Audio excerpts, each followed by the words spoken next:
character and conduct comparisons. Some Calvinists have criticized the first edition of this book for what they call my alleged caricature of Calvin and adoring portrait of Arminius.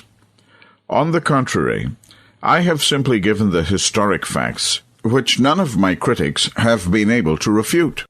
In Debating Calvinism, Multnomah 2004, James White said that he would refute the calumnies I launched at Calvin and Augustine. I'm still waiting. It is unconscionable that Calvinists have swept under the rug Calvin's unchristlike conduct and have refused to acknowledge the facts when confronted with them.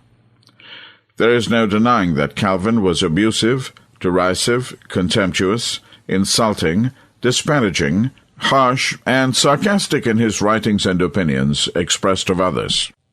Nor was this only in his language, but frequently in his actual treatment of many who dared to disagree with him, as we have briefly shown. In contrast, Arminius was a consistent Christian in his writings, and kind and considerate in his treatment of others.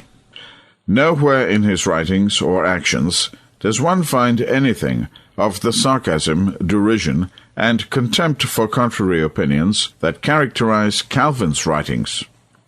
There was nothing about Arminius to suggest revenge against one's enemies or the use of violence in the cause of Christ, much less the death sentence for heresy that was enforced in Calvin's Geneva.